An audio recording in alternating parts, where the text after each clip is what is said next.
Second Battle of Panipat, 1556. Turning points in Indian history.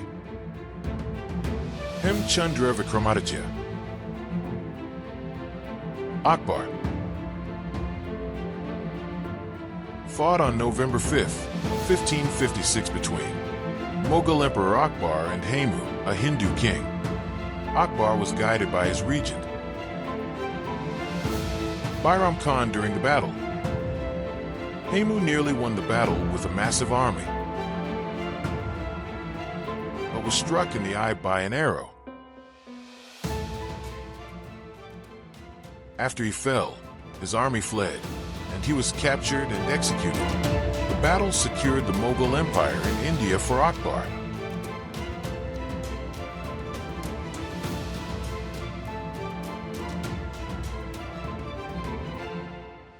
In the dust-laden plains of Panipat, history once again drew its sword in November of 1556. This was not the first time Panipat had served as the crucible for empires. It had already witnessed Babur's triumph over Ibrahim Lodi in 1526. But now, 3 decades later, Babur's 13-year-old grandson, Jalaluddin Muhammad Akbar, stood on the cusp of history, facing a moment that would determine the fate of the fragile Mughal Empire. The story begins with turbulence. After Babur's sudden death in 1530, his son Humayun took the throne. Humayun, though intelligent and cultured, lacked his father's military grit.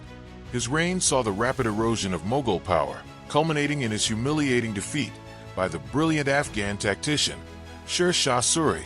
In 1540, Humayun fled to Persia, spending nearly 15 years in exile. During this time, Sher Shah constructed an impressive administration, introducing reforms that would later influence Akbar himself. However, Sher Shah's sudden death in 1545 left the Sur Empire in unstable hands. By 1555, with Persian support, Humayun managed to claw back Delhi and reclaim his lost empire. But fate had other plans. Only months into his restoration, Humayun tragically fell down the stairs of his library in Delhi. Some say he was carrying a bundle of books and lost balance, while others whisper of a mystical omen, noting that it happened during his routine prayer. Regardless, his death was both abrupt and suspicious to some, and it thrust the empire upon the shoulders of his young, inexperienced son Akbar. At just 13, Akbar was far from the seasoned warrior needed to keep the empire intact. Fortunately, he was not alone. Bairam Khan, a loyal general and a devout follower of Shia Islam, assumed the regency. Known for his strict discipline and battlefield brilliance, Bairam Khan became the real power behind the throne, guiding the adolescent emperor. But the Mughals were not the only ones maneuvering. In the east, a man named Hemu, born into a humble Vaishya merchant family in Rewari, had risen meteorically through the ranks of the Sur administration. A self-made man, Hemu was not of noble birth. He began as a saltpetre trader before catching the eye of Afghan rulers for his keen intellect and administrative abilities. Eventually, he became the chief minister and military commander under Adil Shah Suri, the last significant ruler of the Sur dynasty. In an extraordinary military campaign, Hemu launched 17 consecutive successful battles, sweeping across northern India. In October 1556, he captured Delhi after defeating the Mughal governor Tardi Beg Khan, declaring himself the ruler under the regal title Raja Vikramaditya. Hemu seemed unstoppable. His decision to take a Hindu title despite leading a primarily Afghan Muslim army created a complex dynamic, one that hinted at his ambition to become an emperor in his own right, transcending religious or dynastic loyalties. Bairam Khan knew that immediate action was essential. Instead of confronting Hemu in Delhi, he drew the Mughal forces to Panipat, a location of strategic depth and familiar ground for the Mughals. On November 5, 1556, the battle commenced under an ominous sky. Hemu led his army from the front, mounted atop a massive war elephant named Awai. Clad in armor and brimming with confidence, his presence was electrifying. He was said to have inspired even the faint-hearted to fight like lions. The Mughal troops, though well-trained, were heavily outnumbered. They struggled against wave after wave of elephant-led charges, and panic began to spread in their ranks. Then fate intervened. In a dramatic and now legendary moment, an anonymous Mughal archer, possibly hidden in the dust of battle, loosed an arrow that pierced through the narrow slit in Hemu's helmet. The arrow lodged itself in his eye, and he slumped unconscious on his elephant. Confused, his mahout turned the beast around, and what appeared to be a retreat began. Seeing their leader fall, Hemu's soldiers, already shaken by the Mughals' resilience, broke ranks and scattered in disarray. It is said that Hemu, though gravely wounded, was still alive when captured. Akbar, reportedly disturbed by the sight of a fallen king, hesitated to execute him. But Bairam Khan, intent on securing his young emperor's legitimacy and instilling imperial authority, insisted on it. Some accounts say that Akbar was made to strike the first symbolic blow with his sword, while Bairam Khan finished the task. This event has sparked centuries of debate. Did Akbar truly wish to spare his enemy? Or was it just a carefully staged lesson in realpolitik for the boy emperor? The victory at Panipat was more than just a military win. It was the rebirth of the Mughal Empire. Hemu's defeat ended the last serious threat to Mughal rule in northern India. The Third dynasty crumbled soon after.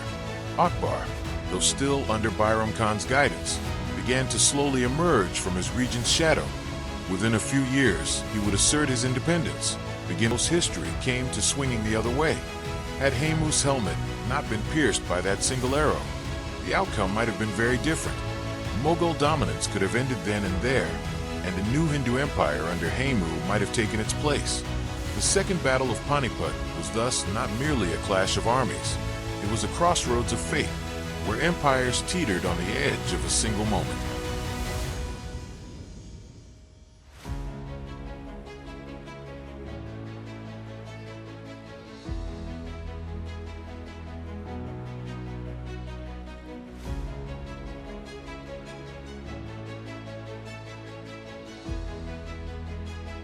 The sun rose blood-red over the dusty plains of Panipat on January 14, 1761. It was a dawn heavy with dread.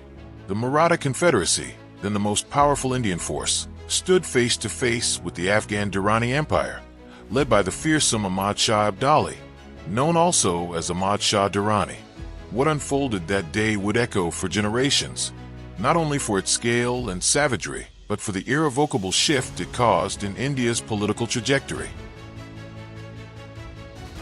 After Emperor Aurangzeb's death in 1707, the once mighty Mughal Empire collapsed into fragmentation. The Marathas, under the leadership of the Peshwas, rose as the inheritors of Indian sovereignty. They expanded their influence from the Deccan to as far north as Delhi, establishing a confederacy that was both ambitious and militarily unmatched at the time.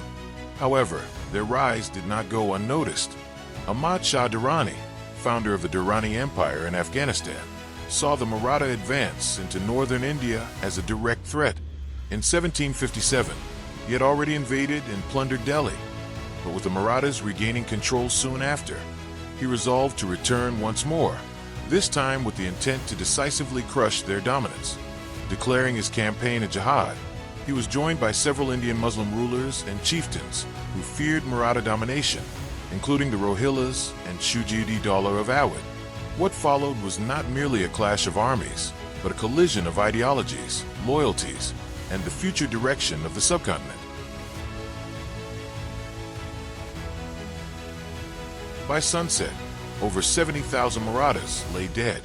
Thousands more were taken prisoner and massacred over the following days. Bao himself disappeared. His body was never found. Vishwasro's death marked the end of Maratha political unity. Women and children in the Maratha camp were subjected to horrific violence. Some sources describe rivers running red for days. Ahmad Shah, though victorious, did not stay. His army was depleted, and India offered no riches worth holding at such cost. He left the power vacuum to fester. The Maratha Empire, though it would rise again briefly, never truly recovered its unity or imperial ambition. Northern India, left leaderless, would gradually fall under the rising power of the British East India Company, which watched these developments with cold, calculating eyes. Little-known facts. Unfound body of Sadashivrao Bao. Despite extensive search, Bao's body was never recovered, leading to rumors he survived and lived in penance in a southern village. Vishwasro's death changed the battle. The exact moment of his death reportedly unhinged the Maratha command structure. Bao personally descending from his elephant caused panic. Afghans used zambaraks. Camel-mounted swivel guns, zambaraks, were used by Durrani troops, giving them mobile firepower against Maratha cavalry. Civilian casualties. The Maratha camp had over 30,000 civilians. Many were killed post-battle in brutal retributions. Mass suicides among Maratha women. In anticipation of capture, hundreds of women in the Maratha camp committed jauhar, mass self-immolation, reminiscent of Rajput sieges.